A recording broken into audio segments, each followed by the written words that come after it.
Hello again, everybody. This is Mr. Everything, and I am coming at you with some a live stream. Yeah, this is our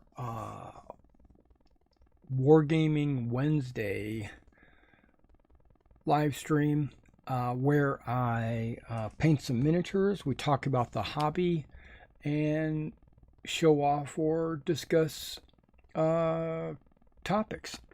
You guys are welcome to chat with me in the chat room, and I will respond to those chats when I can, because my eyes are going to be focused mainly on these figures.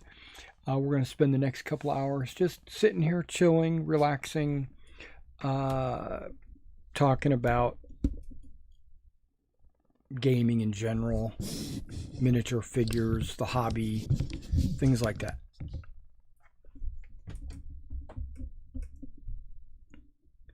All right, trying to get everything set up. It's a little bit different setup today.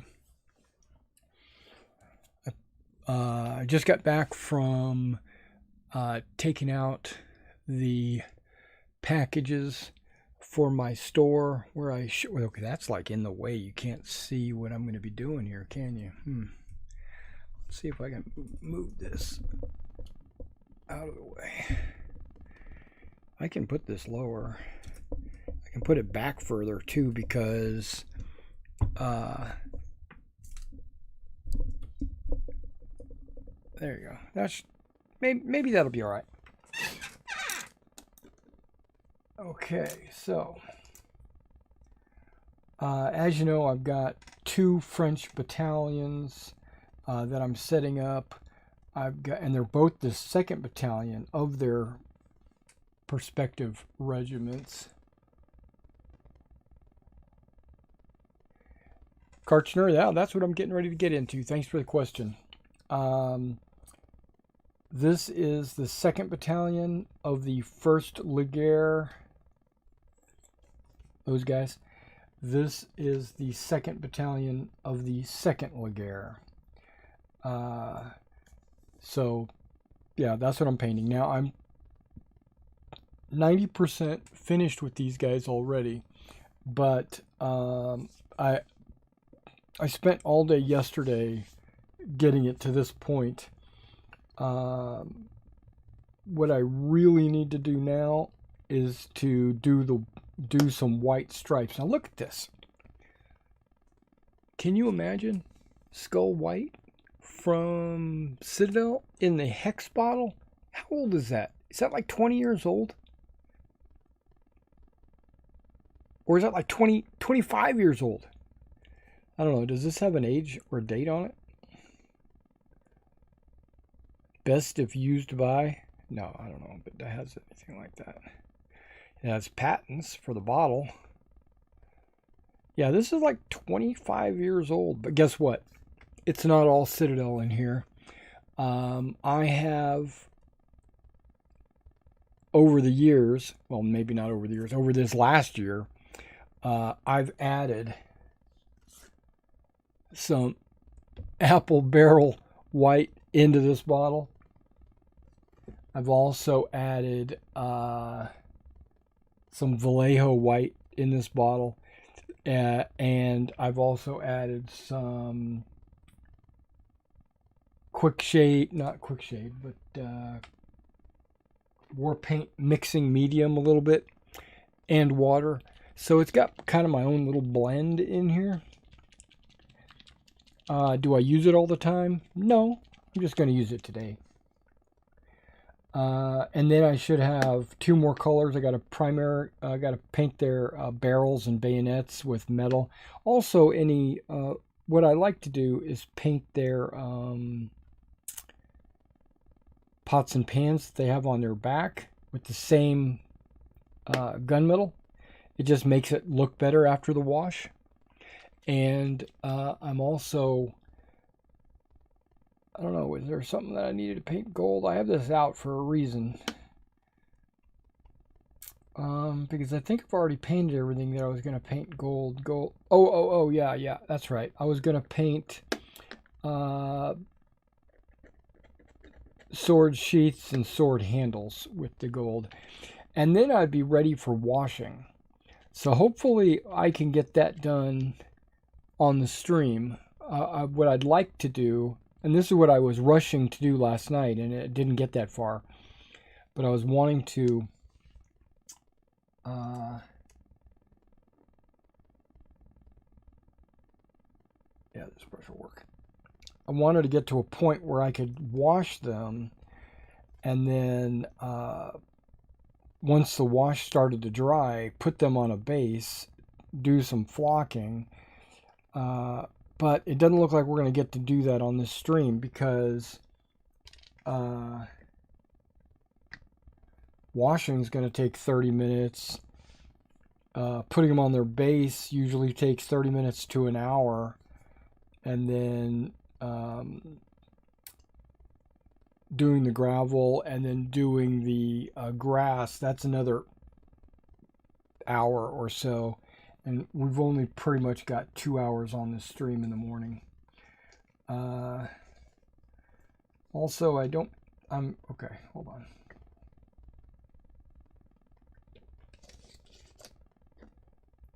Now what I like to do is push my figures to one side or the other and then go one base at a time.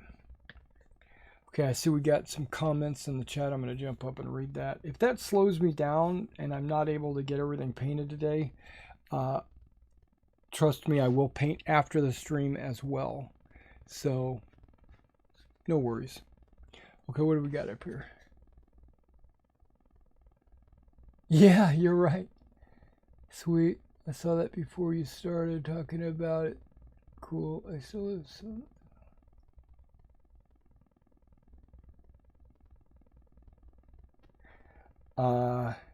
Oh, you're talking about these guys, the P3s? Yeah, the P3s, I've rediscovered my P3s pretty much.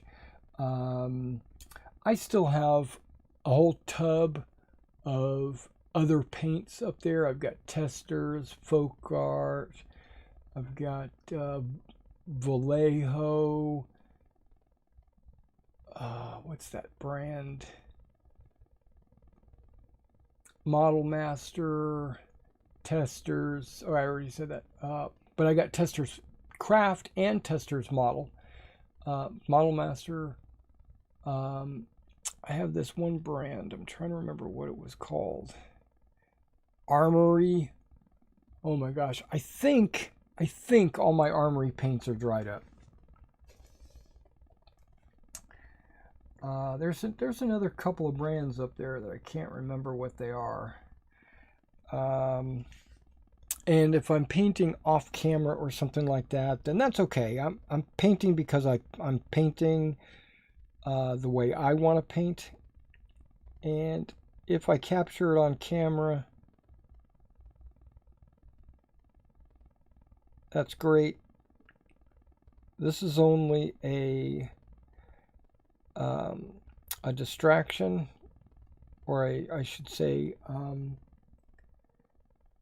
me rephrase that. This is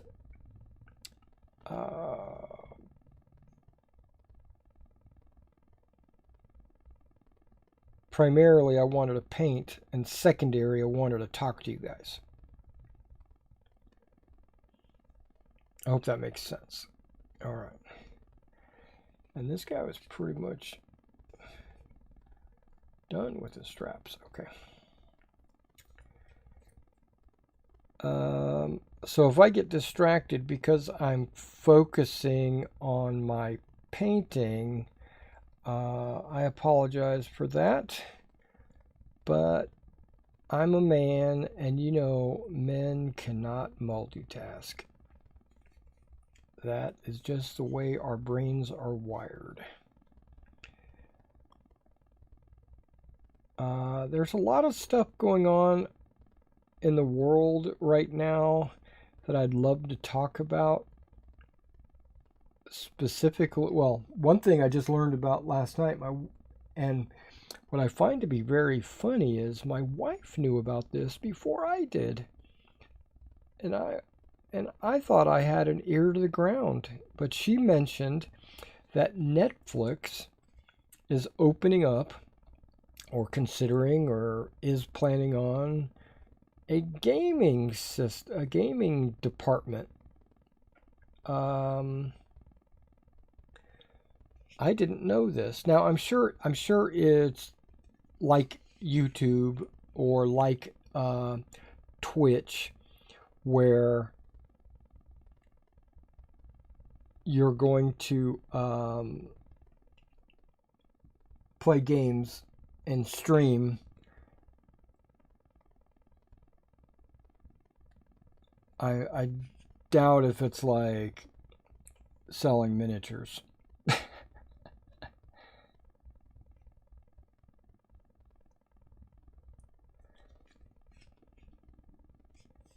You know? You know. Okay, so now I've already done almost all of their cords and strap. What do you talk about? Cords and hats and stuff like that. The only thing I really have left to do is the thick straps, the cross straps on their bodies. Maybe a sword strap. Like this one, I've got strings for the drum, and I tend to paint drum strings white as well, and mainly because when you darken it up with a wash, it'll come out looking kind of like a drum should look. Okay.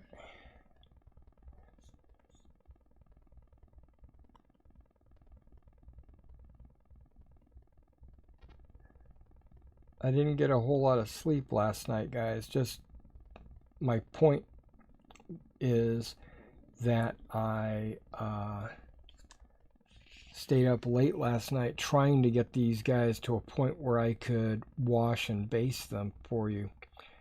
But I wasn't able to do that. So I decided I was just going to go to bed, you know. And so because I didn't want to be so tired today that we wouldn't have any kind of conversation, you know.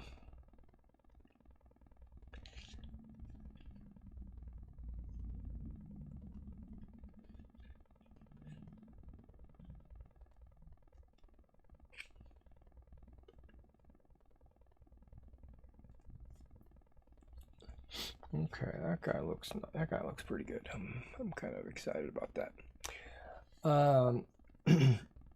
Yeah, so once I get these 2 battalions done, I will have all the French light for Quatre Bras finished. Or let me rephrase that. I'll have all the light finished for Second Corps.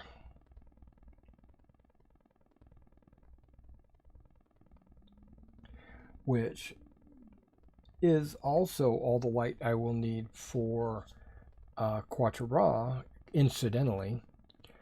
But truly, I'm building towards Waterloo, as a lot of you know.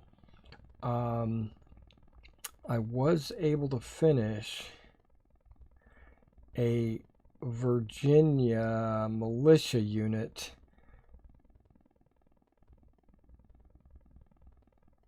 Well, what was I working on last week? I was also working on the 3rd Battalion of the 4th Light. Those guys got finished. And then I did the Virginia militia and a South Carolina militia. And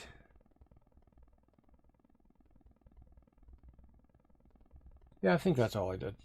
And so those guys are ready to go on my eBay store. If you're interested in acquiring some of the miniatures that I paint, check out my eBay store. It's under the same name, Wargaming in Miniature. Okay, so we're looking at... I might have to go with a finer brush because I'm seeing that some of these details are just a little bit small for this brush. And I also think, I don't remember, but I do think there, okay, we're getting there, that my neighbor was mowing his lawn last Wednesday. He's also mowing them today. So I don't know if you hear that outside, but he's mowing his lawn, making a ruckus, which is fine. I mean, you know, you got to get it done. And middle of the afternoon on a Wednesday should be perfectly fine.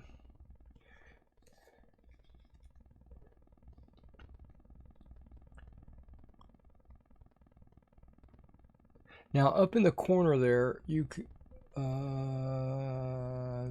there? Yeah, you can see that I've got the paint plate up. Which one do I have it up for? 2nd Battalion, 1st Light? Okay. But I'm probably not going to need it. Yeah, I'm going to have to go with the... I'm going to have to go with a more detailed brush.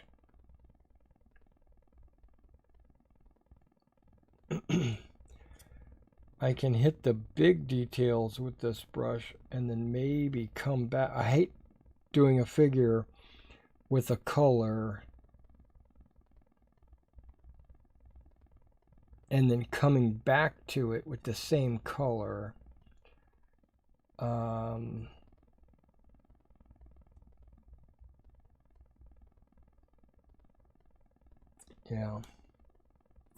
Yeah, let's do that.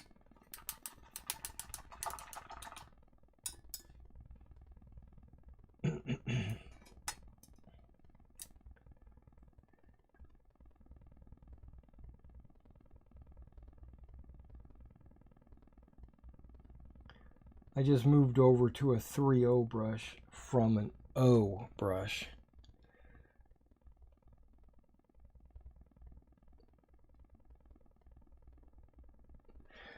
These figures are,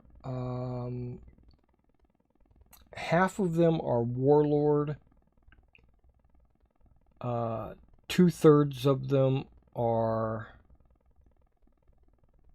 2/6 of them, half of them are Warlord, 1/3 of them are no, they're not. They're Victrix. And 1/6 of them are front rank. So these 3 battalions have a mixture of troops and troop types. Okay, so he was kind of a pain to do. Okay.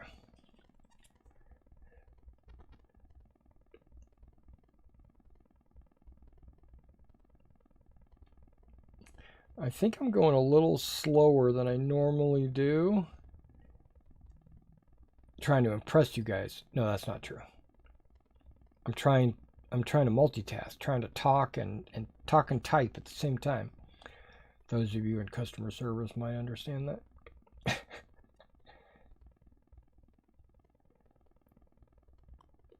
I wasn't a talking typer. That's right, I used to do customer service a long time ago. Did it for many years, actually. Moved up to management. Then I had to coach people that were doing customer service. I had to tell them my nuggets of wisdom because I used to do it myself. But then a big flood hit this area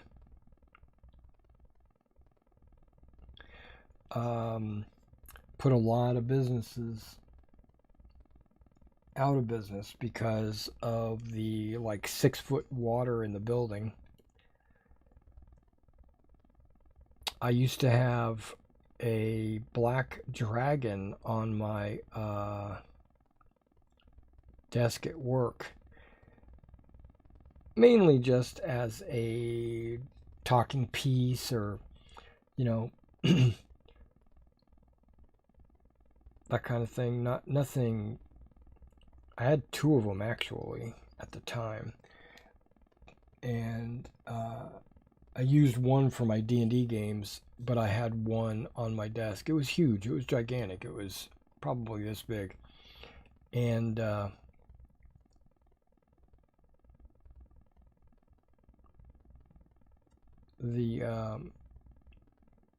when the flood came in,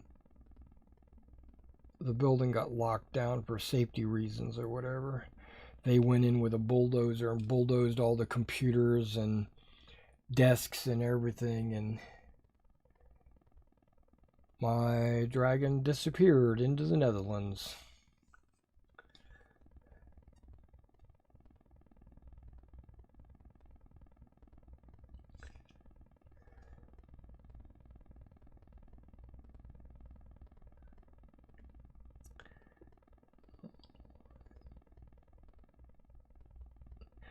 Yeah, so Netflix is planning on doing some kind of gaming service. If you remember, that's pretty much how Netflix got their start, right? They used to sell games. You would buy a CD, or rent, I should say, a CD. They would mail it to you. You would install it and play or whatever, and then when you were done with it, you would send it back.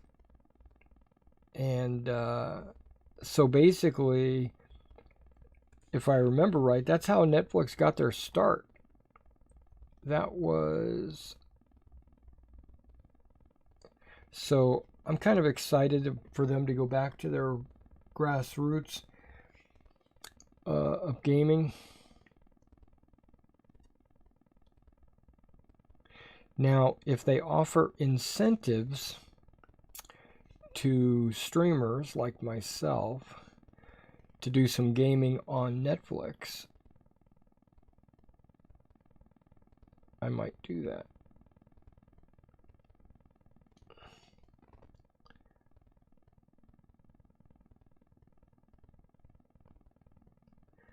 If they don't offer incentives, then I might not do that.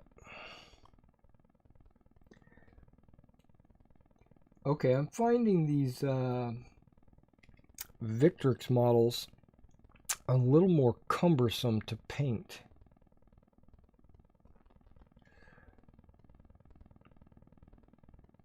It could be that they have so much detail that it's just taking forever, but that's not what I'm feeling. What I'm feeling is the detail is just so small.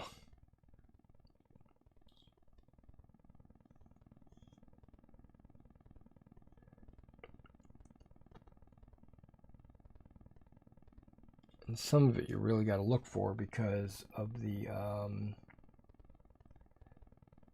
mold cuts are not super deep.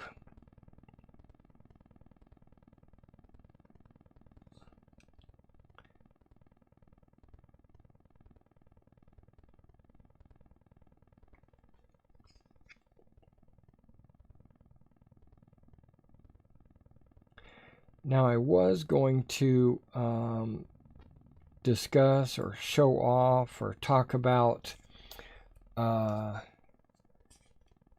various ways to carry your models, as in transportation techniques and stuff like that. That was a request from last week. I had put some thought into that. Unfortunately, at the last minute, I have not committed to grabbing a bunch of my different carrying cases and stuff like that and bringing them into this room so that I could show them to you.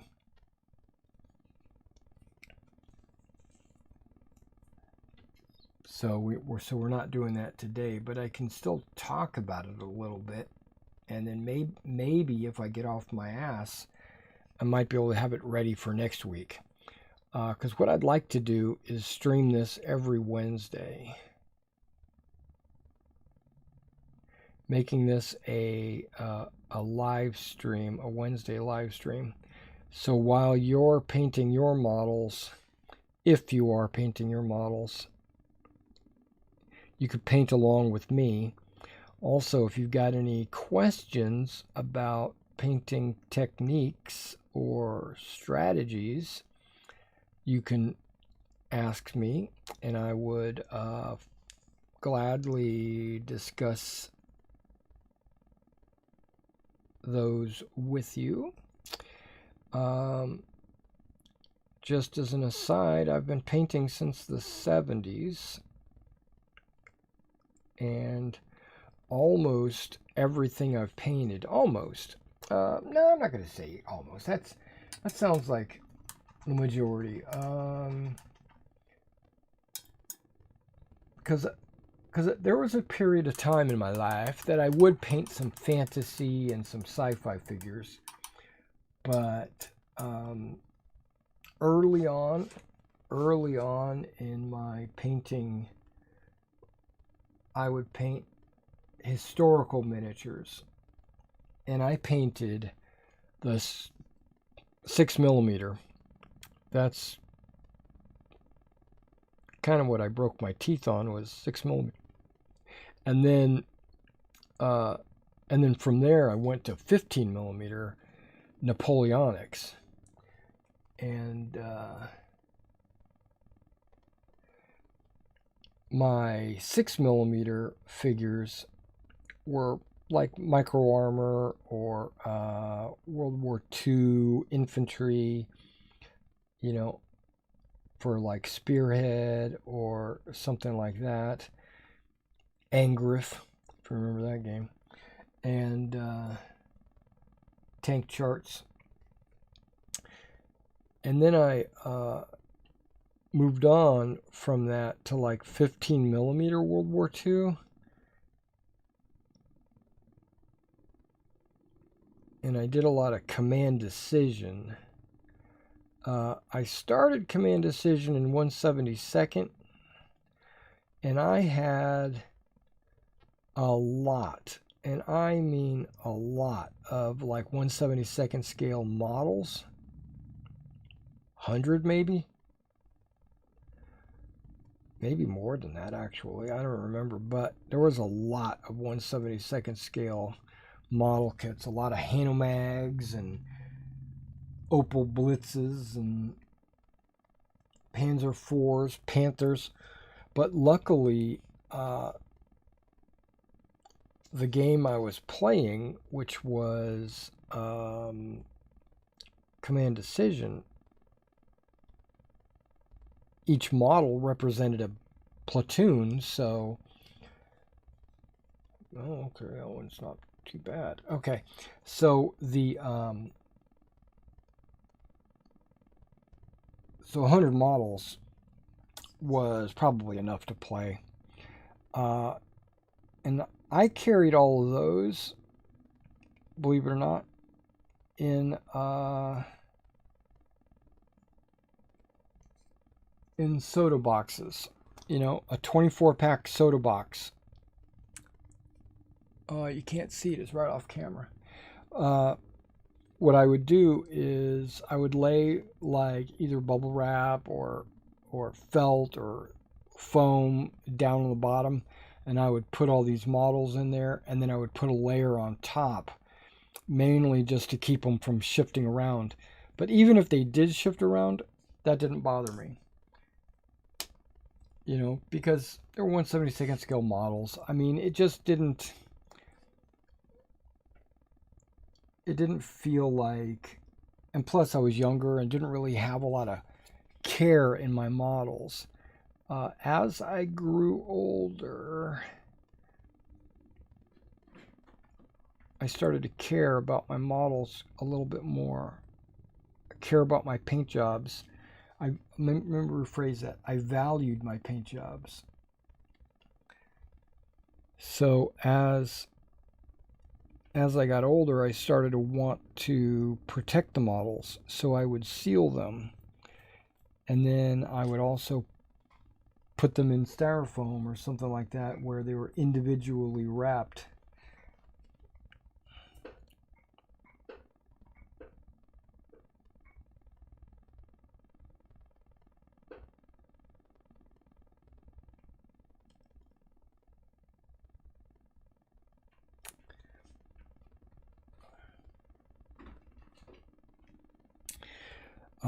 I moved on to some Plano. I had some like plastic Planos, you know, the one like fishing tackle boxes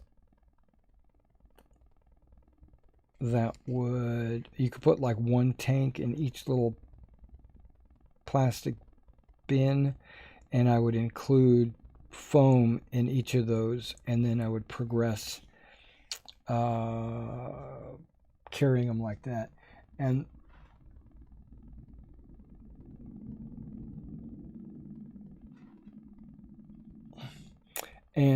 funny enough, 15 millimeter Napoleonics, you know, mounted on their little bases, would fit in these Plano cases perfectly. I could put a whole regiment in one little compartment. And if you put them in there as a full regiment, just the number of bases would cause them not to move around in that compartment. And I still have those Plano cases. They're in the garage. I was going to go get them out for this video and show them to you, but I didn't. I'm not prepared today. Sorry about that, guys.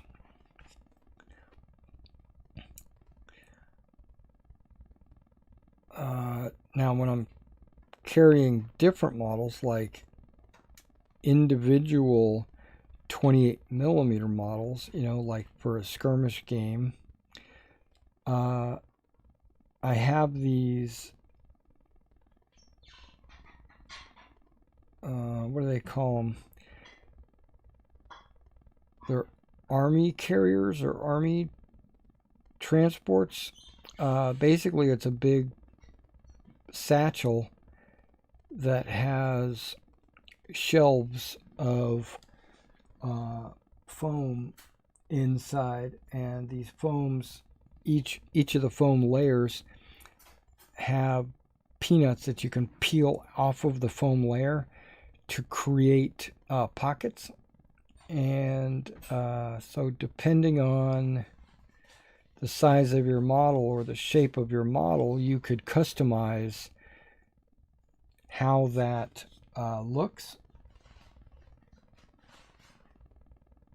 So if you had a big ogrin or something, you could pop out a few more of these peanuts, and you would have a spot for an ogrin. Or if you had like little halflings, you could pop out just maybe one of the peanuts, and then you would have a spot for your halfling. And like bolt action and figures like that worked really good. A couple of years ago, I went to NashCon, and I had to carry 6 armies. And the 6 armies included like heavy weapons and tanks and vehicles, but they also had all the troops. Each army was about 1,500 points in bolt action. I had the British 1st Airborne. I had the 82nd Airborne, and I had the 101st Airborne, and then I had an SS unit, and I had a Fallschirmjäger unit, and a Grenadier unit. And what we did was we played 3 tables end to end. Actually, just 3 tables. They weren't touching or anything. One table focused on Arnhem, the British battle in that area. One focused on Nijmegen and the battle in that area.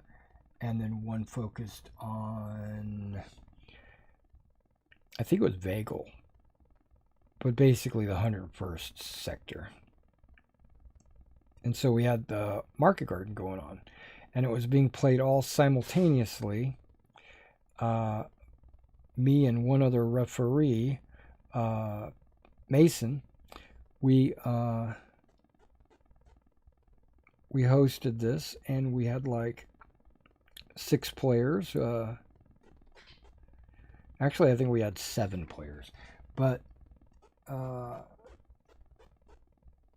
2 friends got together and played all the British. But yeah, we had, no, that's not true. Hold on. We had 6. I think they played against each other on the British table. I'm just going through memory. I've got it on video if you want to check it out.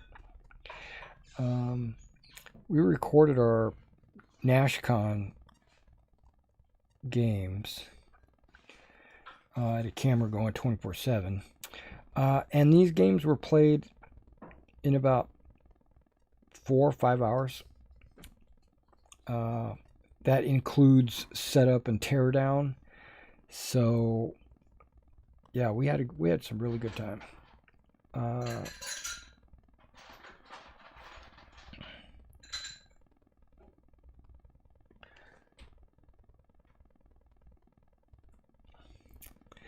So carrying those armies, I carried them in those army carriers.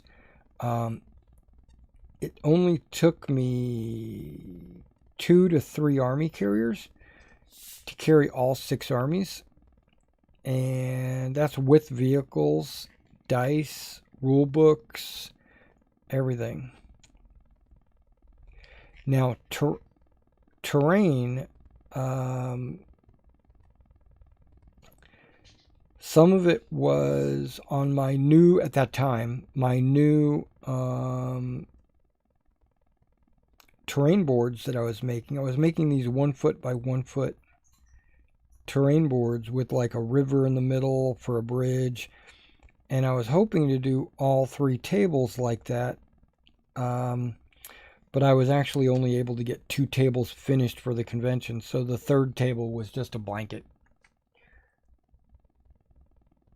You know, and then I put down like separate roads and things like that.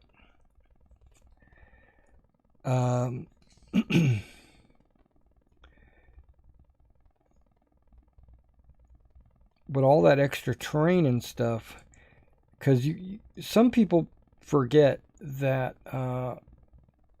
when you're playing a miniature game, it's not just your armies, unless you're playing at a club or something where they store the terrain there at your club. But like you go over to a friend's house, if he has the terrain, great. If not, someone's got to bring it. And a lot of times it'll be you or me, because I'm the guy that invested my time and effort into building the terrain. So it winds up being me, the one that has to carry it in. And also, like, I'll play at a club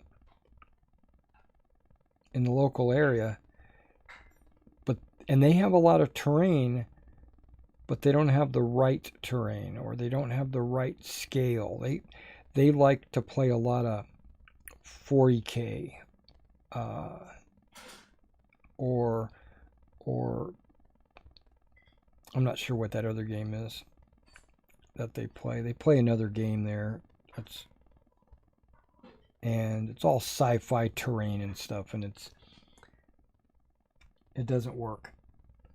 or if I wanted to play, like I went there one day and I wanted to play my Hail Caesar, I had to bring all my own terrain. So just remember that when you're carrying, you got to carry more than just the rule book and your army. Yeah, I'm a weirdo like this. I think the army did this to me, but I made a packing list before the convention. I made sure I had my rulers and my tape measures and my carrying cases and dice and templates and a rule book, including the army sheets that I would hand each of the players to let them know what their forces can do, order battle sheets or whatever you want to call them. And then I would trees, buildings,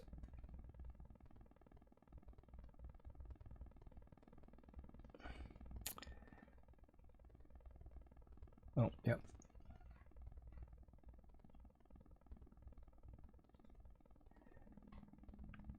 Yeah, pretty much every little thing that I would need to ensure that we were able to play the game. And I would carry those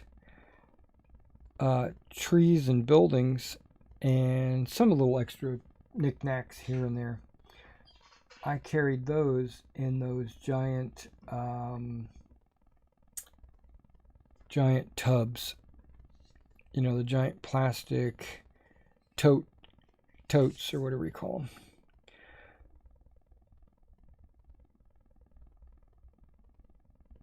And I didn't realize that 3 tables worth of 25 millimeter or 28 millimeter trees is a lot of trees. So that's a lot of space.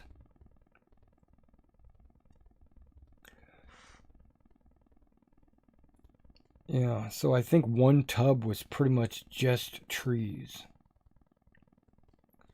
Oh, didn't get the back of this. Okay. That's looking good.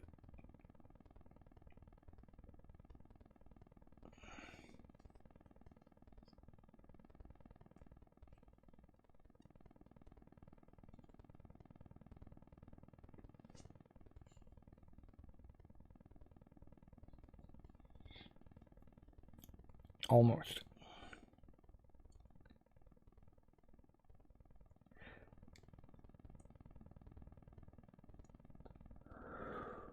Oh boy, I was going to sneeze like something fierce. Okay, one strap that I can't see, but I know it's supposed to be there, so. I mean, it's there, but it's very subtle. Okay, so we got past, okay, good, I'm glad. We got past both of the Victrix sets. Now, you know what I could do for you guys is I could just do 1 battalion and then progress on, and then hold this 2nd battalion for after the video, just so that I can move on to the next step. Which, yeah, might be better for you guys and me. So we're only going to do 1st battalion. Okay. I should be able to get this 1st battalion at least started.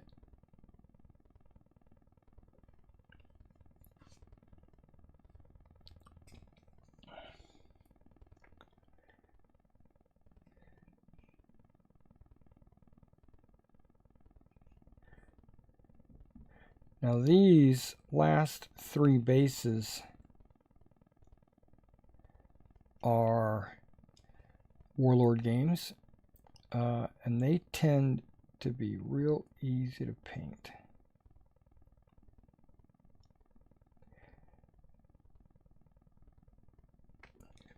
there is a, and none of the, that's not true. I was going to say none of these are metal, but that's not true. 3 of these are front rank, which are metal, and 4 of those are front rank metal. So yeah, I got some metal out there. I was going to say, I prefer to paint metal.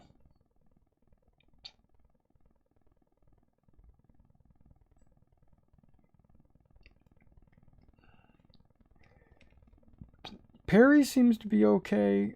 Warlord seems to be okay. When it comes to plastics. Because I noticed the Perry plastics have about as much detail as their metals. And the Warlord, they might have a little bit less detail, but the detail they have stands out or sticks out. So when you go to paint it, it really makes it look like there's a lot of detail. I don't know if that makes sense, but that's the way I feel. Remember, if you guys got any questions, if you just dropped in to watch, maybe you're at work or something like that, you can definitely. Hey Neo man, how you doing? Good afternoon. So what I'd like to know is, we've got a few viewers. You know, what I'd like to know is, like, where are you guys at in the world? Am I attracting a European audience because of this time slot? Am I attracting a Pacific because it's still early in the morning there, or what? You know, that's what I'm kind of curious, who my viewers are. Now I could go back later and look at the what do you call it, the metrics, but I'm lazy. I don't want to do that. I want you to tell me. No, I'm just playing. I'm just curious right now. I'm probably never going to go back and look. I don't know. Maybe I will. So I've got this Scourge of War video series that I'm doing. I don't know if any of you are watching that and watching me play that. It is a Napoleonic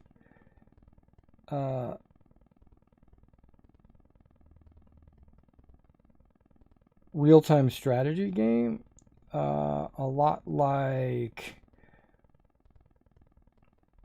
the Total War series, except without any management. You know, no building of cities or anything like that, just battles.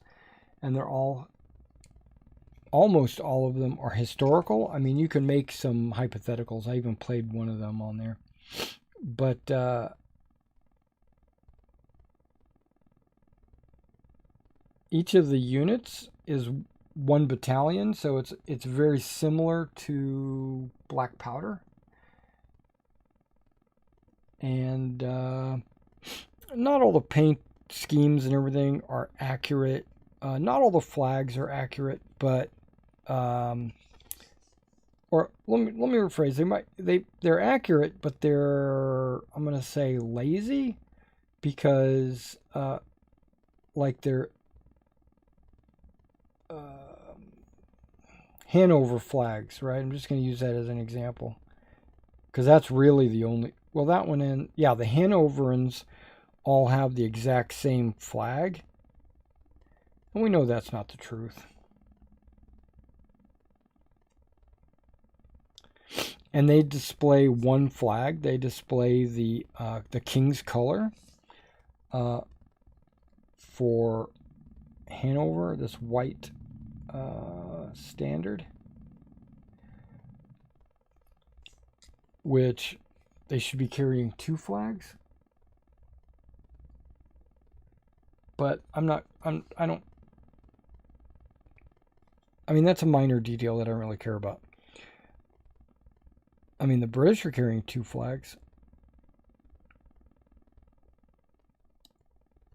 They got the Nassau flag. They got the Dutch Belgians, you know, the Jaegers, the militia, the line. They've got them all separated and different. The British, the regiments have their accurate regiment flags, and the regimental cuffs and collars and everything are all accurate. It's just those Hanovers are off. I don't know what it is. They got lazy. Or they couldn't figure it out and they didn't want to make a mistake. Because the Hanoverians are a little confusing. And also, I think it might even be a little bit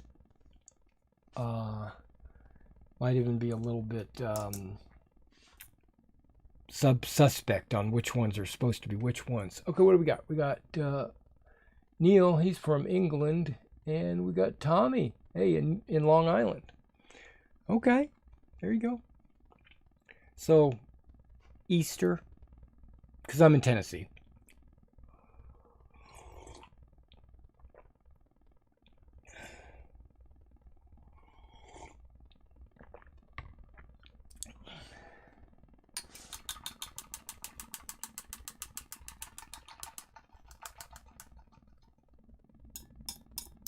Okay, yeah.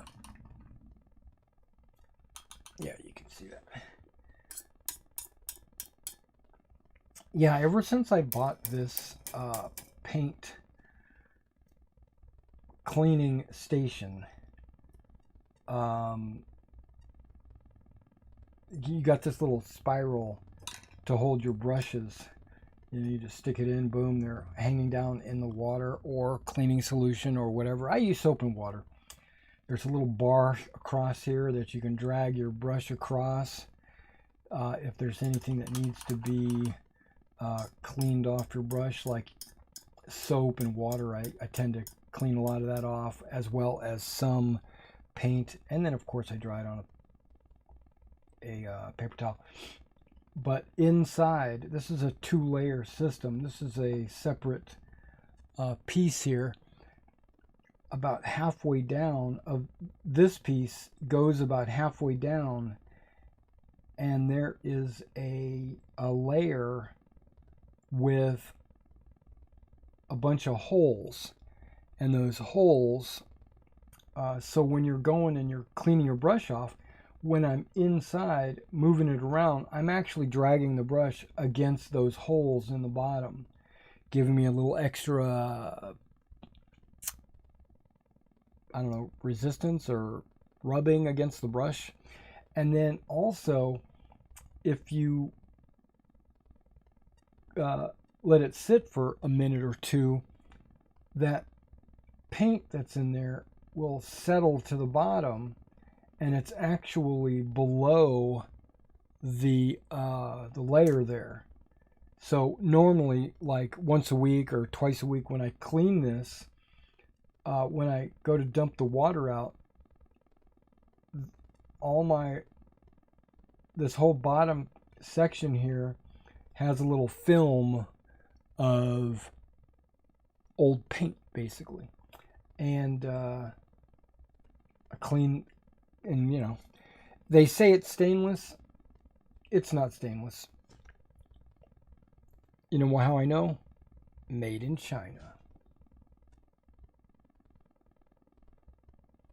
But yeah, it's got, it's starting to oxidize.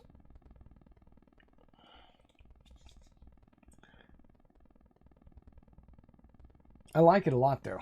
I mean, would I recommend it? I would.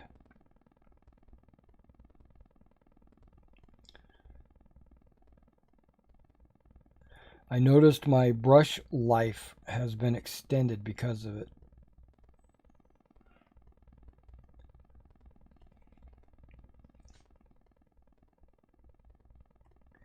When I first bought it, I thought I needed to put like turpentine or magic brush wash or whatever it is that I was using at the time. I don't know what that brand is down there. But I thought I had to fill it with that, you know, to make it work properly. That's what they recommend, but I'm a soap and water kind of guy.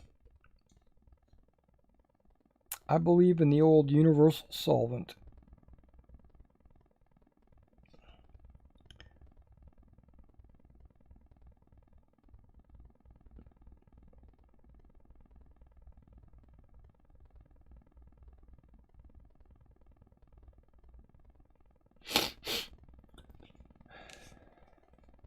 Okay, let me get back to these guys because I want to get these guys. Oh, yeah. Okay, I forgot. I just noticed something. I'm going to have to use this color as well. Brass. Actually, this is bronze. Yeah, that's bronze. I just like the look of it on the miniature. Okay. Cross straps. Backpack straps. Slings. Okay, I missed one sling.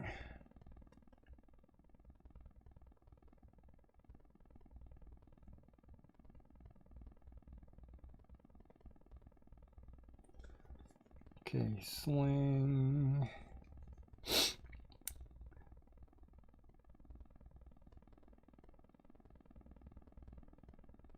I call it a backpack. Some people call it like a knapsack or a what do they call it? Not a satchel, but I guess it's depending on what language you speak. I call it a backpack. Rucksack.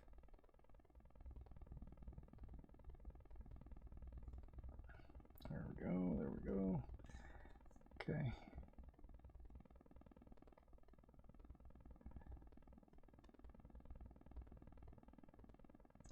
Yeah, one string carries the gourd, one string goes under the arm.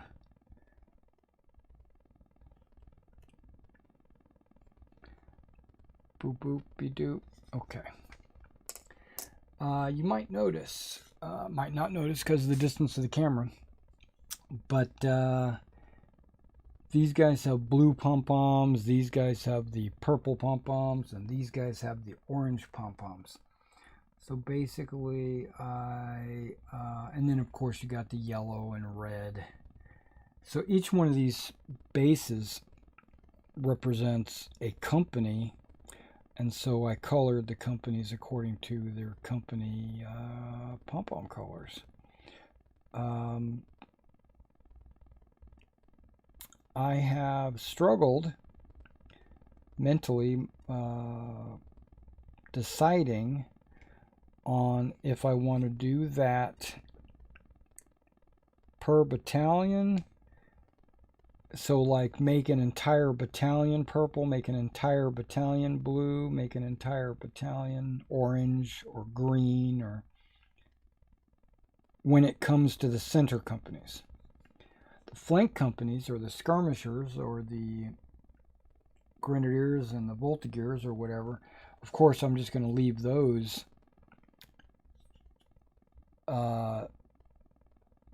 their colors, but I have thought about it, because if I'm fielding like a French battalion, like let's just say the 4th Light Battalion, I'm fielding 3 of those battalions from, okay, I misspoke. I'm fielding 3 of those battalions from that regiment.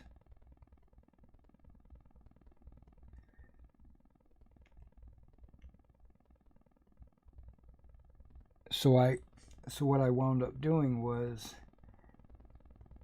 painting each battalion with a company color.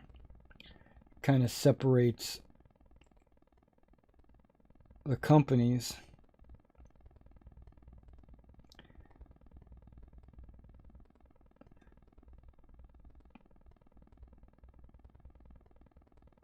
But since I'm exclusively basing my Napoleonics per black powder, and I'm basing them 4 figures per base, 6 bases per battalion,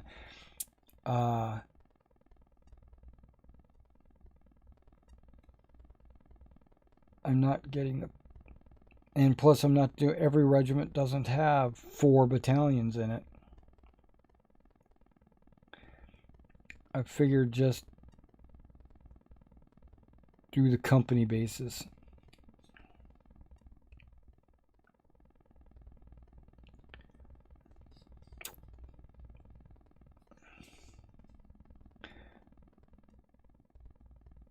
Okay, so now we were talking about basing, or not basing, we were talking about carrying armies, and I'd gotten as far as my bolt action. Now when I'm carrying my large armies, when I say a large army, I mean armies that require multiple figures on a base, or multi-base armies. So like Hail Caesar or Black Powder, I do it a little bit differently. I have these drawers, shelves. You probably have seen them on the wall over there. They're white tub, like Sterilite. I think they're Sterilite, and they come as little 3-drawer system, and each drawer is like 3 inches tall. And so what I'll do is I'll put a layer of shelving paper, except it's not paper, it's like shelving foam, non-slip shelving foam, in each of the drawers, and then I'll put the figures in there, and I'll put so many in one drawer that they wind up being base to base. Like, I'll just cram them in there, and they fit in pretty good, actually. They go from edge to edge. So not only does the non-slip foam keep them from sliding around,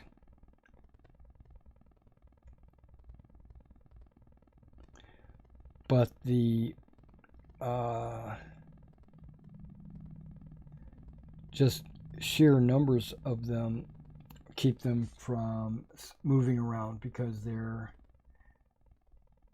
right up against another unit. The only issue that I have with them are a few of my cavalry, not many, and some of my standards, not all of them, are so tall that I can't close the drawer. So they're taller than the drawer. So what I do with those individual bases, those cavalry, like lancers or whatever that have spears sticking way up, or a standard bearer which has a standard sticking way up, what I do with those few models is I'll put them in their own drawer, like all the command stands or all the cavalry that have the issues. I'll put them all in this one drawer and lay them on their side. Because laying on their side, the biggest you'll get is 50 millimeters from the cav and 40 millimeters from the infantry. And they fit in there because those things are like 2.5 to 3 inches tall.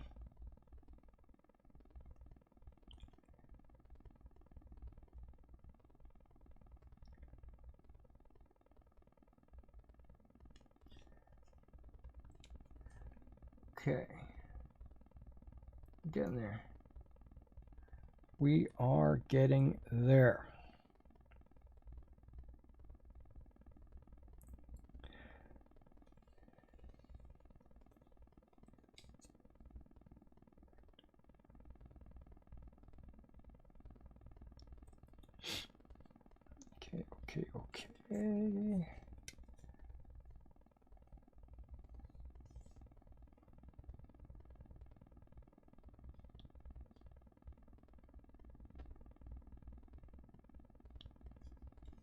Okay. Okay.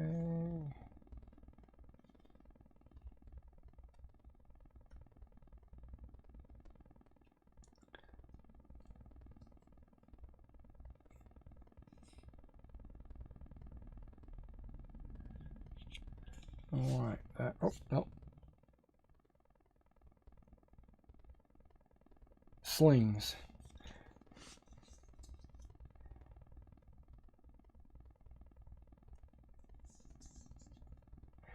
And if you don't know how I'm mounting these figures to these sticks,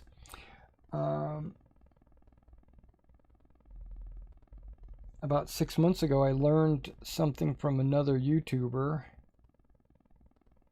And I said, you know, that's a good idea. Let's do that. I take this 3M foam tape. It's double-sided. And I cut it down and with an X-Acto knife. And then I stick it on the board. And then stick the figure on it, and they're pretty sturdy.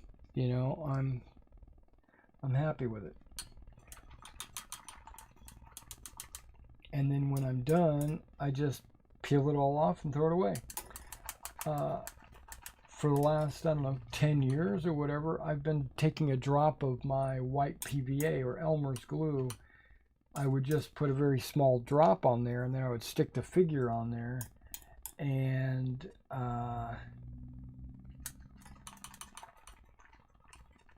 that works great, because at the end of my painting I would just pop them off.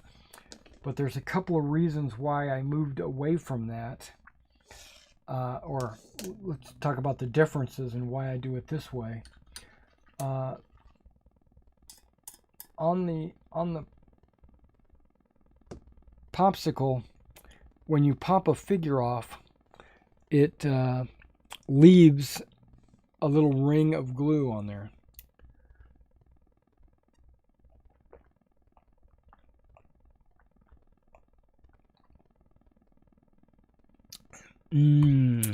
Okay. Yeah, it leaves a ring of glue. So then I would have to go back over the popsicle with an X-Acto knife and clean off the glue if I wanted to reuse the popsicle stick. Which I do, because I'm a miser, but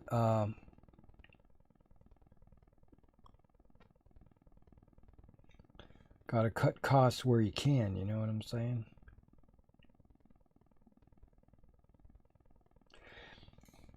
Okay, also, when you glue those figures down, you have to wait for the glue to dry, which could take a half hour to an hour, right? Just depending on how you're drying them.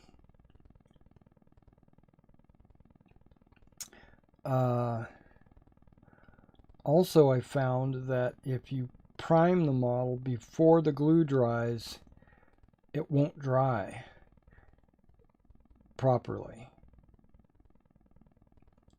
That is, the Elmer won't dry properly. So sometimes the figure will fall off or pop off or break off because you primed while the Elmer's was still wet.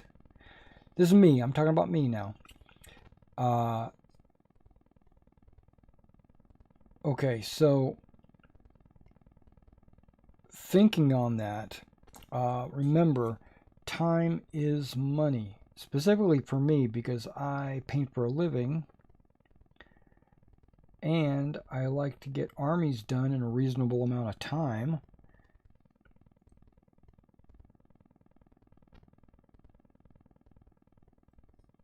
Okay, so the glue drying, the cleaning,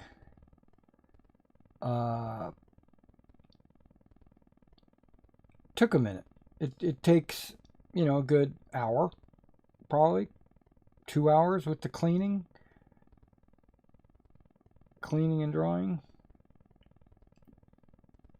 Okay, And you think to yourself, well, Mr. Everything, that's only 2 hours. What's the big deal? Well, how much do you get paid every hour at work? That was a big deal. So what I did was, well, I didn't do this. I stumbled upon this guy's stream, and he mentioned what he does. He uses a 3M double-sided tape. And I was like, that's interesting. I wonder if that would work, because I wasn't going to trust the 3M double-sided tape to hold my metal models, my cavalry models. So I figured, you know what, I'm going to get it. I'm going to experiment. I'm going to see if what this guy is saying is true or if it's hyperbole. It's true. The extra strong or the heavy duty 3M double-sided tape will hold a metal cavalry model with no problem.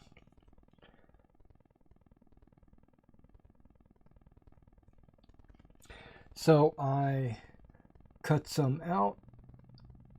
I stuck them on these bases. This is months ago. Stuck them on the bases. Stuck the figures on there. Within minutes, I was priming and painting. Right? So I'm like, oh, I just saved like 2 hours of work.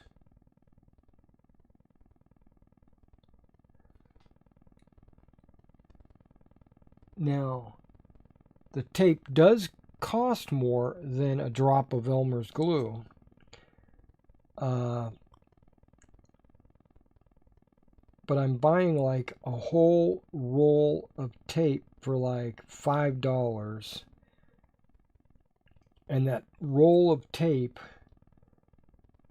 I went through probably 20 battalions. So in my mind, I'm thinking that's like a whole work week. 40 hours of work I got rid of. 40 hours of cleaning and gluing and drying time I eliminated by paying $5.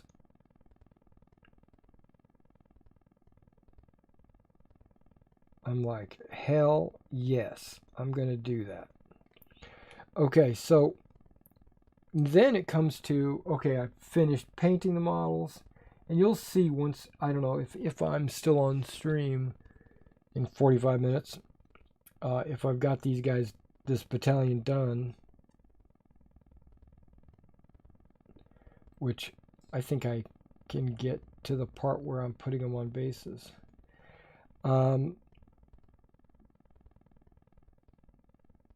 Yeah, so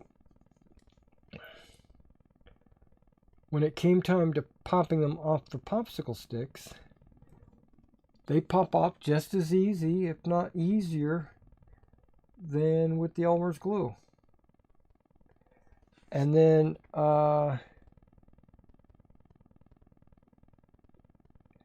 now this YouTuber said you could reuse the tape.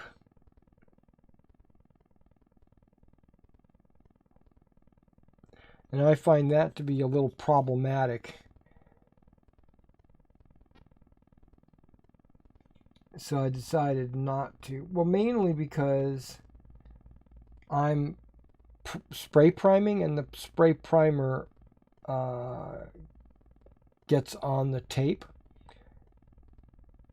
Where what he was doing was brush priming, I do believe, and he's being very specific where his primer was going, and he was not getting any paint on the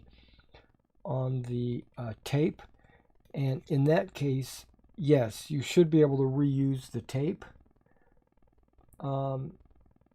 There's been times that I would drop this popsicle stick on the floor. A figure might pop off. twice that's happened. That figure that popped off, I just stuck it right back on. And it was on just as sturdy as it was the first time.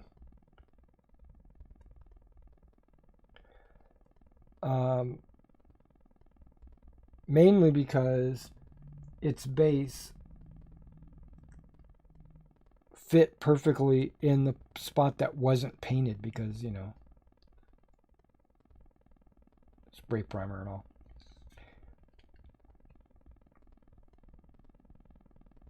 Also, I've dropped these figures and some of them haven't popped off, obviously.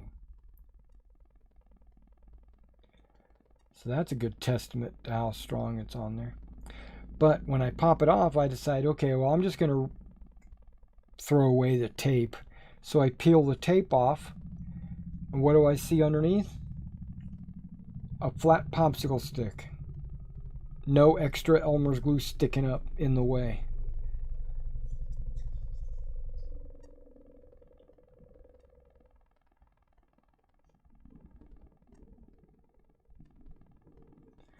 So it's one of those things where I wish I knew about that 20 years ago.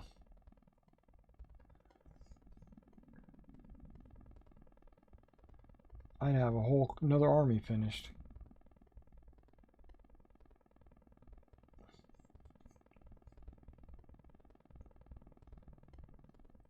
And 15 millimeter? Damn. You know, I could probably put...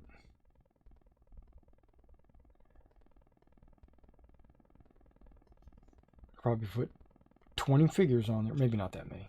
On one stick.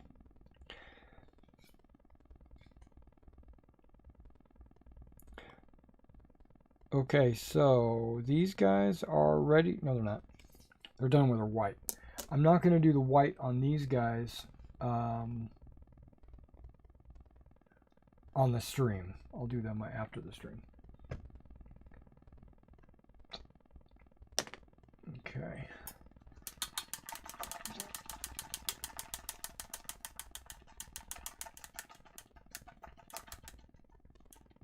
Okay, I'm going to leave that in the water. I'm going to pull this one out.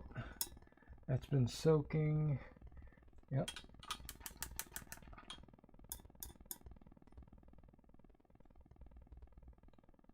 And we're going to do the metal.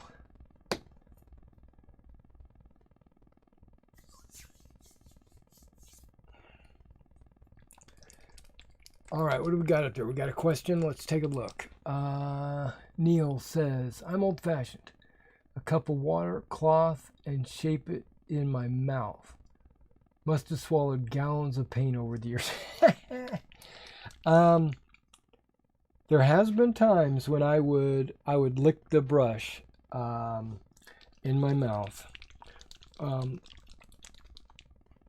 It's non-toxic, but that doesn't mean it's edible.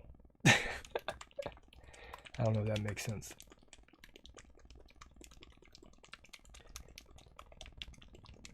Okay, we're not going to do these. Okay.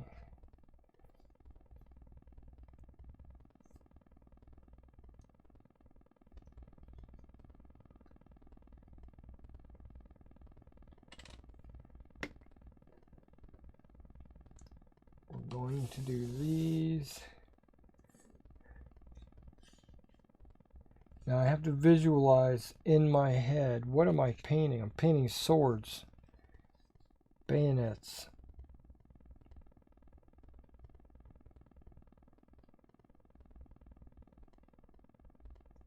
The officer looks like he's got a black sheath, so I'm not going to paint the sheath.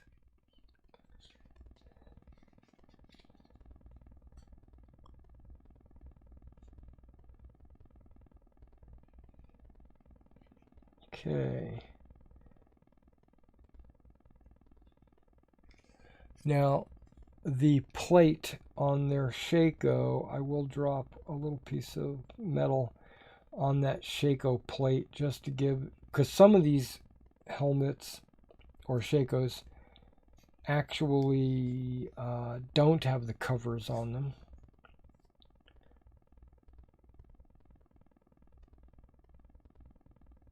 The ones with the covers, I won't have to worry about that, obviously.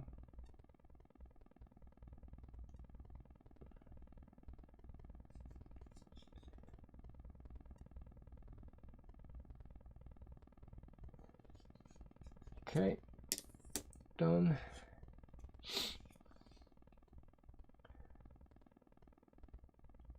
There's usually 3 sides to these model bayonets. They make them as triangles.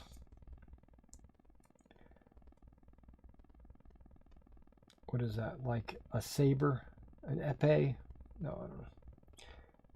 And then I put a line of metal along the top of the barrel, where the barrel is. And then I hit the firing pan. And if this guy's got a plate, I'm going to go ahead and do all the plates real quick.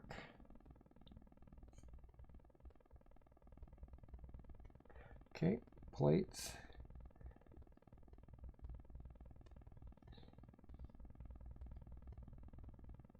Exposed bayonet.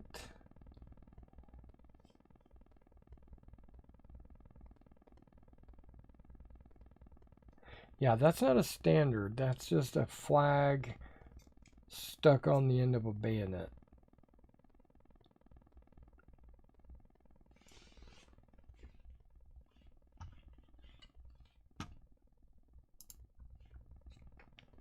That thing.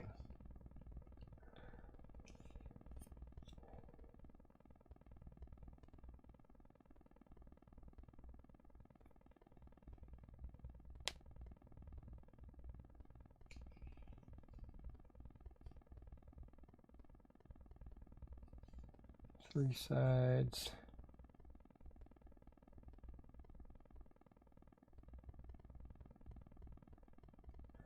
Barrel. Now I'm noticing these Victrix muskets are super thin.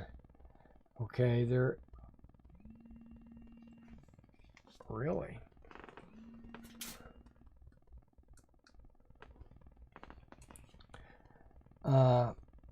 They're super thin.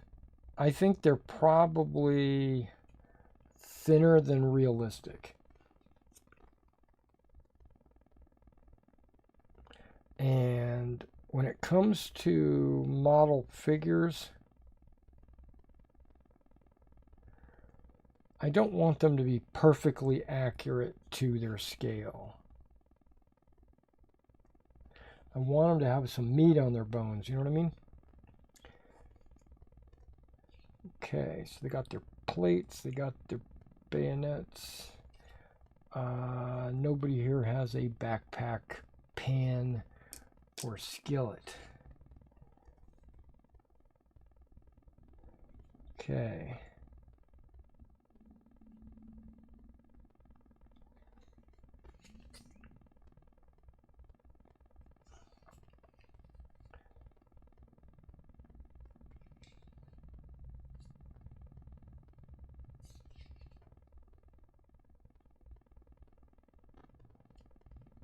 Okay, these grenadiers have bearskin caps without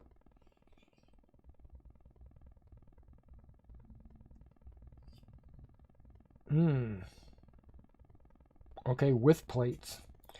But those plates are going to be that color. I found a few department stores near you. What? Am I talking to you?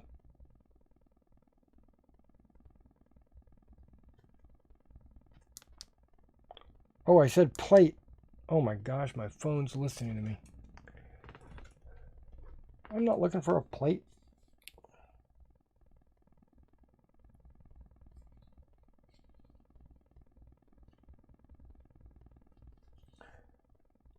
That was scary, big brother.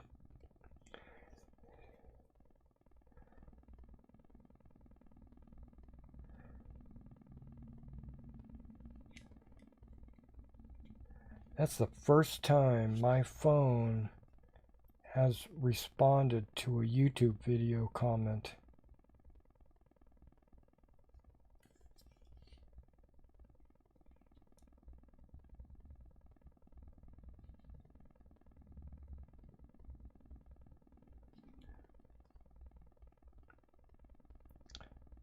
And I didn't even say the magic word in the beginning.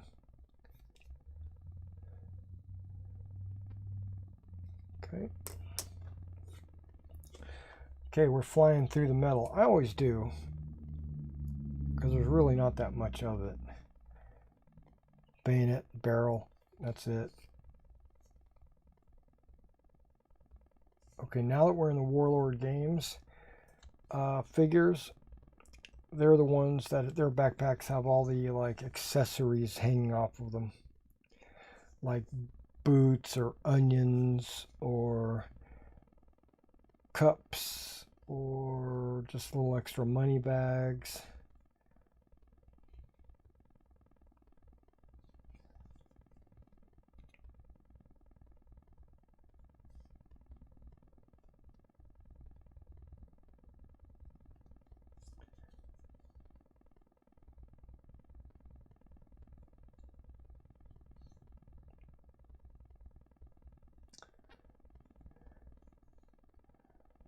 And they actually have some meaty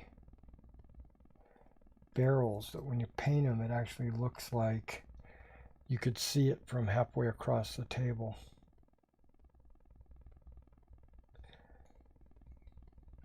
Well,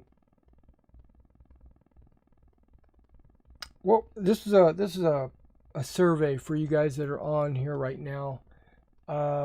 Is there next week, next Wednesday? I'm gonna be painting. That's a guarantee, 100%. What would you like to see me painting? Do you have a desire? Now, it doesn't mean I will do it, because I might not have those figures or whatever. But if you want me to paint a specific type of unit or a specific genre, like World War II, American War of Independence, Ancients, or if you have a specific unit, like you'd like to see me paint a British Hussar unit or a Nassau troop, or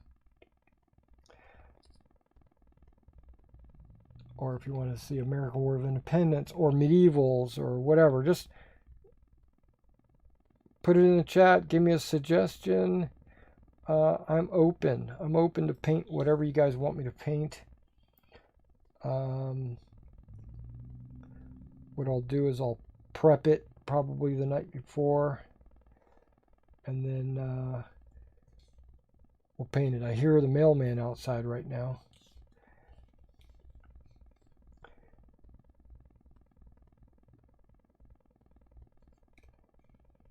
I haven't ordered anything, not that I know of. I've gotten all my orders that I've placed.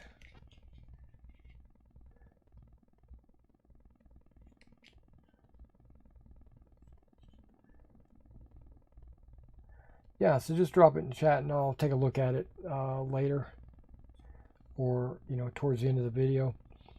I thought about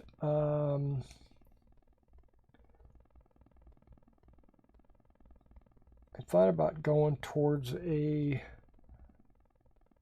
reading chat at the end of the stream kind of thing. Like I could paint up a unit to a certain spot and then take a break and read chat.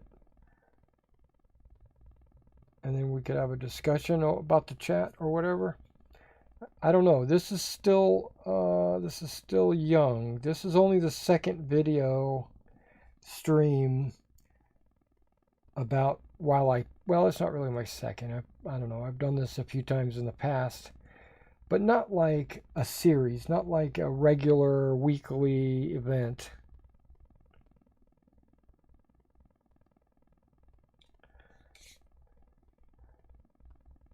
And not, not organized in any way.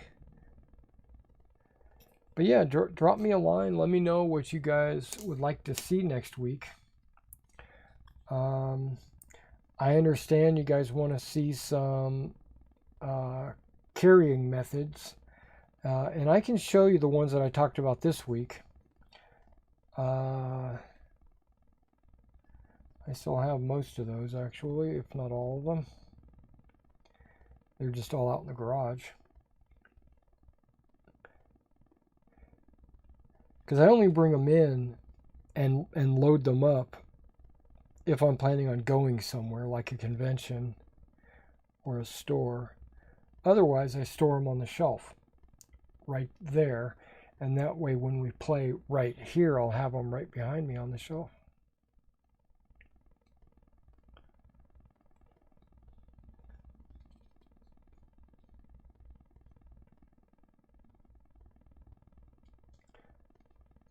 And this is the last gunmetal. And I'll use the same gunmetal for the barrel as the bayonets. I know that's probably not accurate.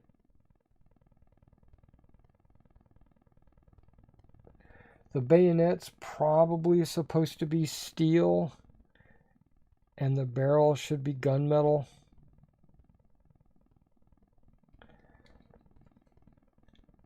But once you put a wash on it anyway, it kind of changes its appearance. So sometimes I'll go back later, like after the wash is dried and after I've already based the models and everything, and they're all completely 100% finished. I'll go back and touch up certain colors, like white straps or bayonets. Sometimes golden items, because the wash will really bring those down.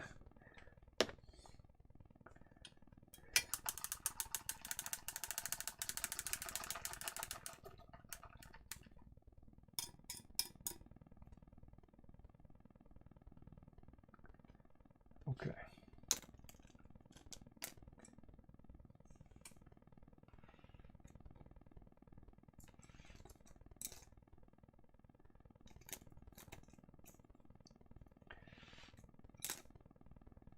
Okay, let me take a sip here.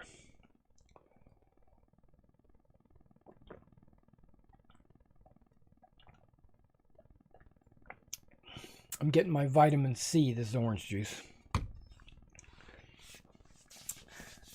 Okay, so model color Vallejo bronze. One of my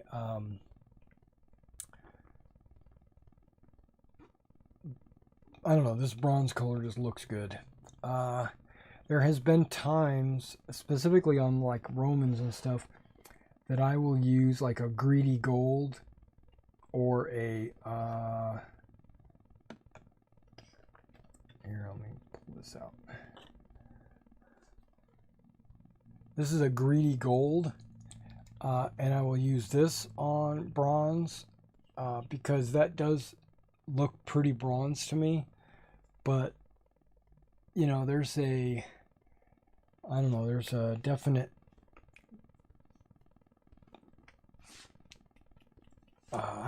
aged bronze is maybe what this should be called, but this is probably pure bronze. That's actually greedy gold, so just depends. That's why I get so many different colors, because you can't rely on what they call them. You got to actually look at them to tell sometimes. Okay.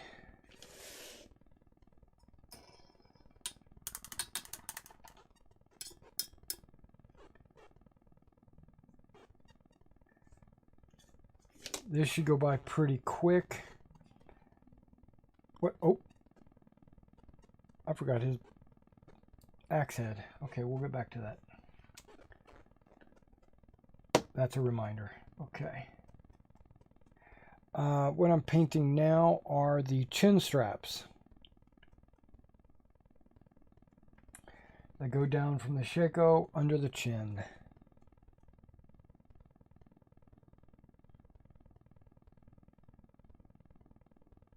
It's a leather strap, but it's covered in plates.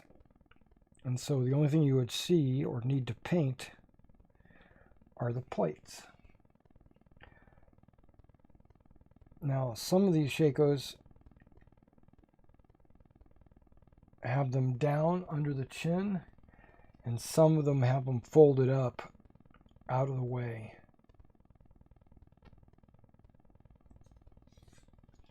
So you just got to look on the model.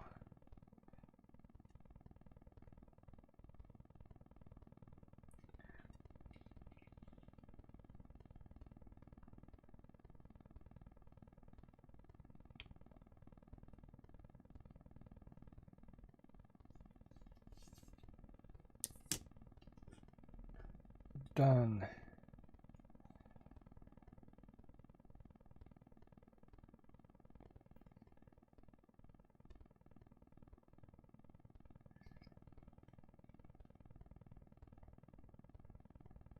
Yeah, still have that color.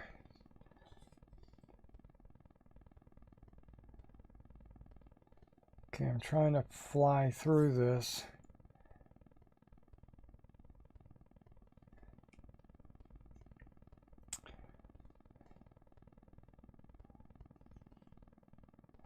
Yeah, if I had not gone to bed last night,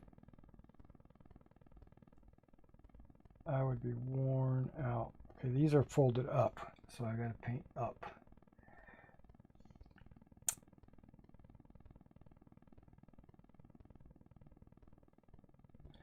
They flick them from the sides up and they meet like in the middle of the top.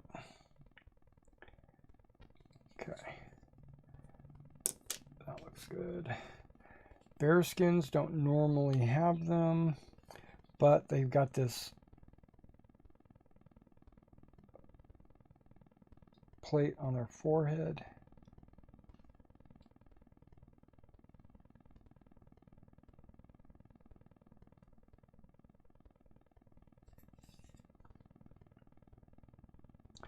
Also, if you see the bottom of a musket, the buttstock,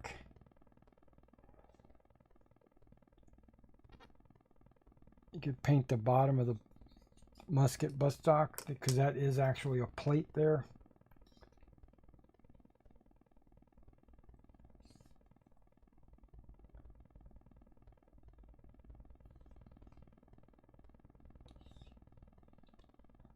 Okay, that didn't have one. Those hats don't have one. He doesn't have one. He doesn't have one.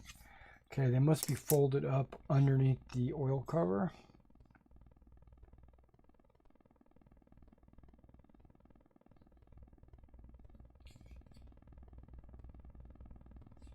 Yeah, those guys don't have them. Okay.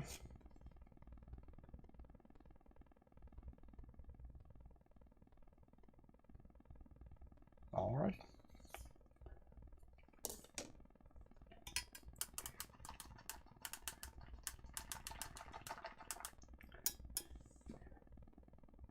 Okay, we're just going to do something real quick here. We're going to do a axe head. I just broke my paintbrush.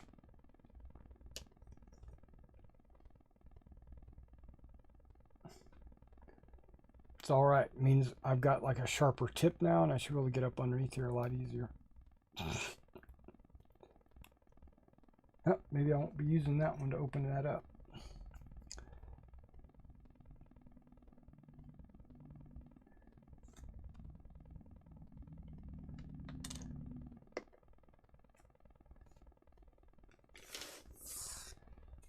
Okay. Sapper axe head. And that's probably not supposed to be gunmetal as well. It's probably supposed to be steel.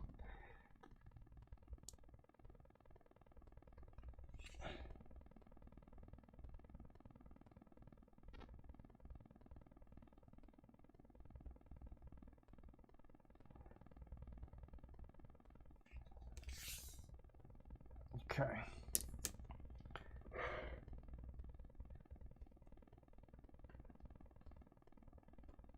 Well, that tells you this thing's tight. Okay. My clumsiness is starting to come out.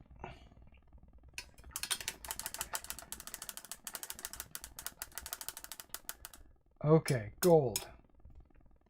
And then we should be done. Until it washes. Okay, gold. Sword handles, sheath tips.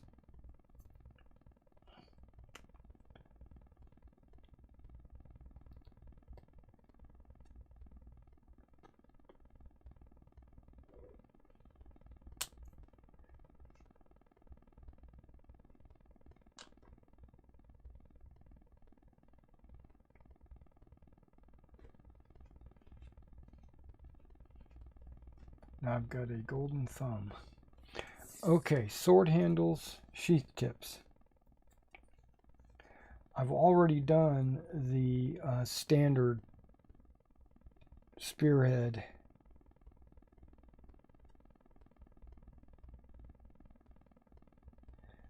Okay.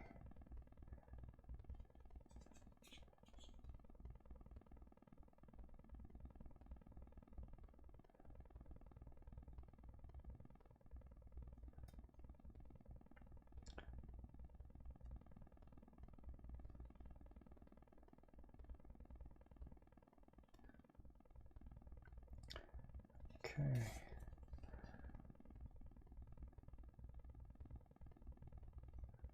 Sword handle, sheath tips.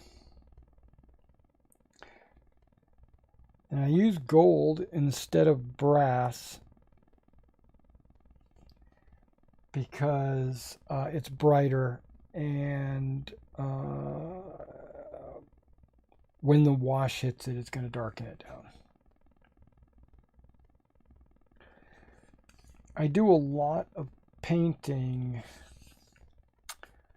knowing that I'm hitting it with a wash, so I counter the wash, you know, like I plan ahead. Okay, let's just do all the tips here.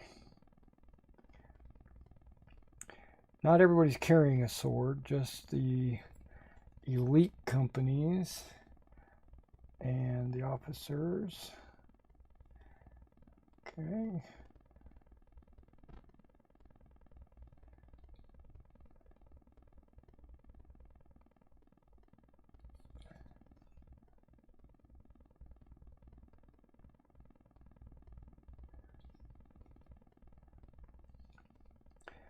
And I misspoke when I said sword handles.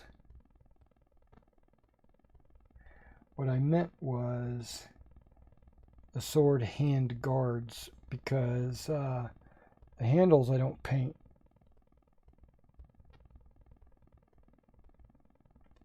Just the hand guards. And then I also do the bugle.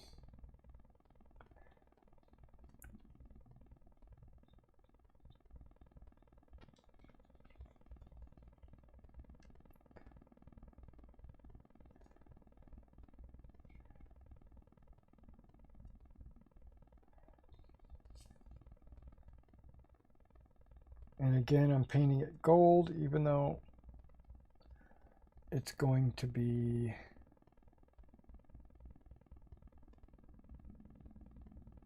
washed.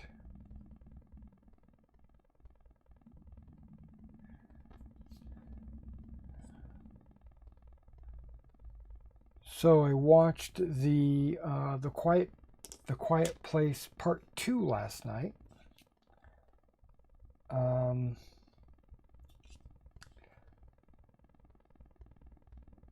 I liked it. No spoilers, but they left it open again.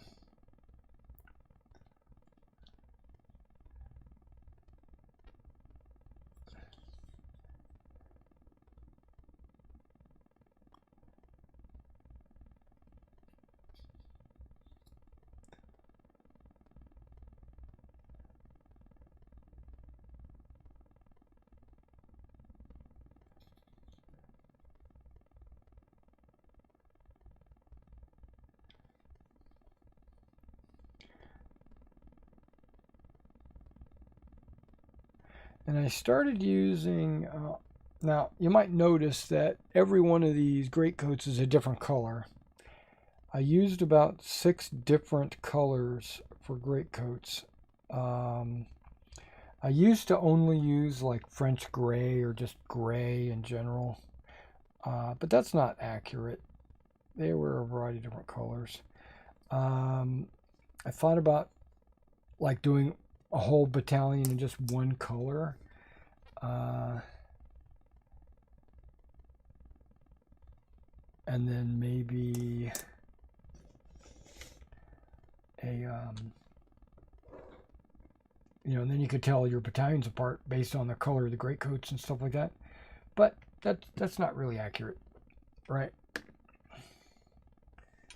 There should be a mixture. It should be. So what I've done is I've always in the past used a little bit of brown, a little bit of gray, a little bit of tan.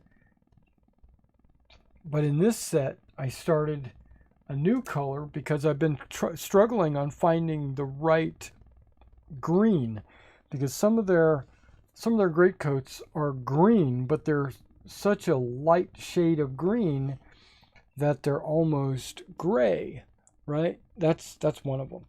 So I was like, okay, what is that color? And I found it. It's my Tamiya Field Gray. I know, I was thinking, isn't that only for German World War II guys? No, it works on other things too. Like that greatcoat. Okay, so these guys are ready for wash, right? So what I do is I give them a couple of minutes, and while I'm giving them a couple of minutes, I'm preparing my wash. More orange juice.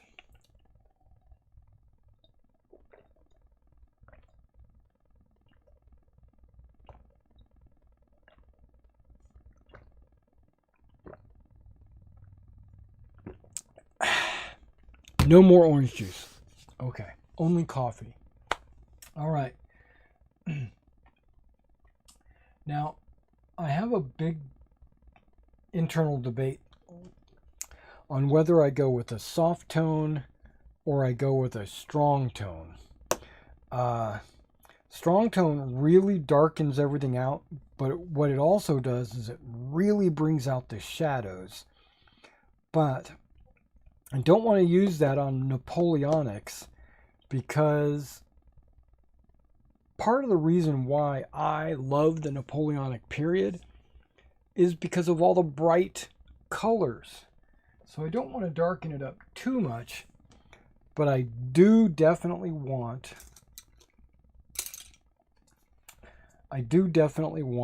some deep shadows. So I'm going with soft tone. Now I never go pure wash, and the reason why that is because of that reason. I don't want to have a pure wash on the reds and the yellows and the blues. I want that, if it's a big area like that hat or that plume, I kind of want it to only go into the down into the cracks and crevices, which a wash will do anyway. But I always add the wash mixing medium, which will thin the wash and allow it to not cover flat areas as much. It'll allow it to go down into the cracks. All right. So with this, I'm probably going to need like 60 drops, believe it or not. Well, maybe not. Maybe like 40 drops.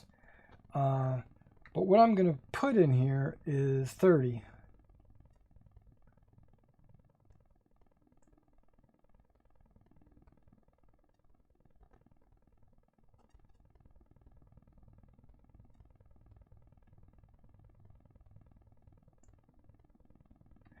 Okay, so I got 30 drops of quick shade.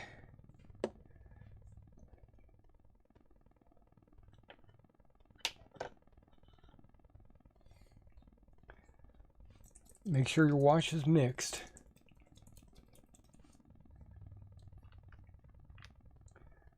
and then 30 drops.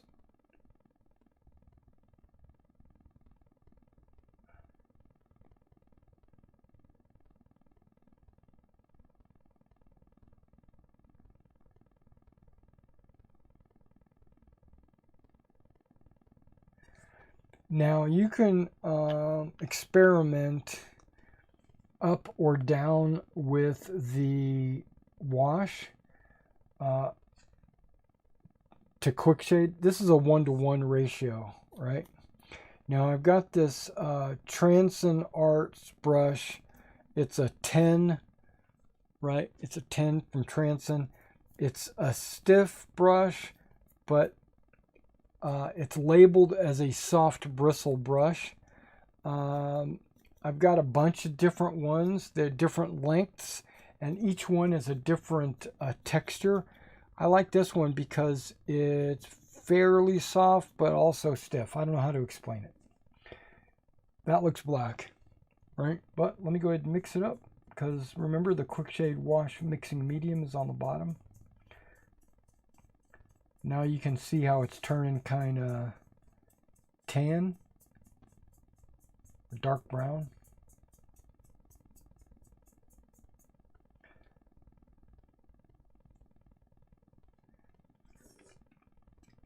All right.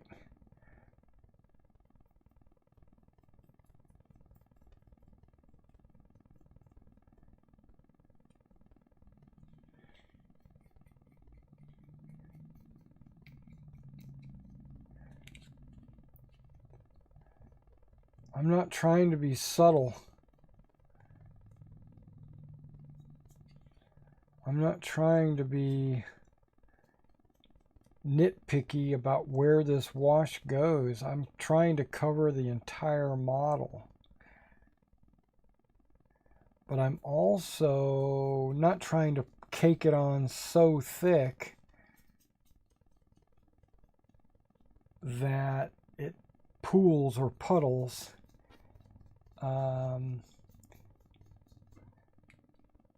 So you gotta, even it'll always pool or puddle in my opinion. You just got to kind of just do your best to eliminate most of the pools or puddles.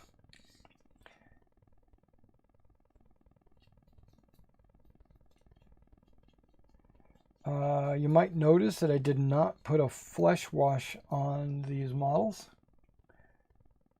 I also don't paint eyes. Oh no. Okay, I'm gonna have to go back over this. Dang. Okay. I didn't paint his drum chords.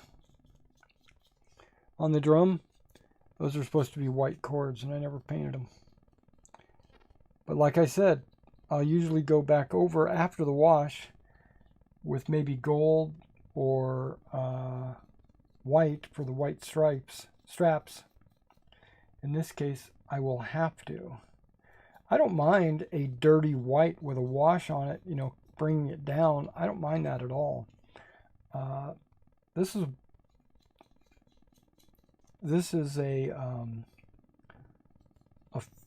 a man that's fought in the war.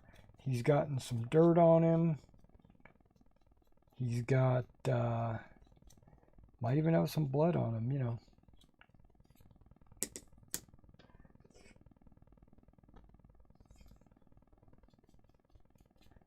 Man, I was so careful to get all of it done.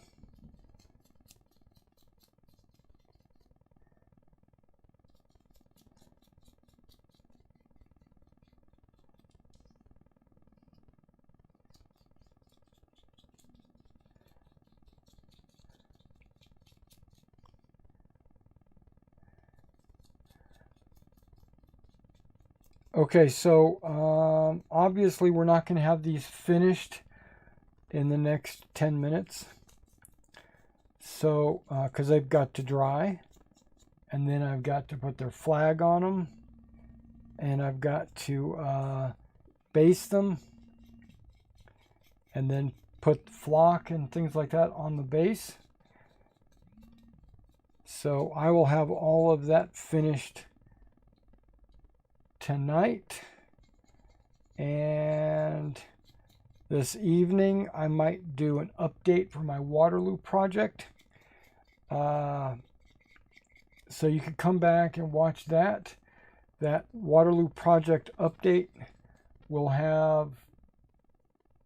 be basically showing off these finished figures after the wash. And when you come back, if you do and you're curious about how these guys look, check my drummer and see if he has his white drum straps. All right, guys. Well, I'm going to let you guys go. It's only a minute or two away from 1 o'clock. And so I'm going to let you head out. And I will see you tonight, or at least if you come back and watch the Waterloo project update, you'll see these figures finished, dried, sealed, flagged, based. Also, before you go, or later on, if you watch this video later, leave a comment about what you'd like to see me painting next Wednesday. And some of these videos might actually be close-ups, but mainly these Wednesday live streams are not really about the whole painting process. It's about the conversation and the learning. All right, I'm going to end the video right now, and I will see you in the next one.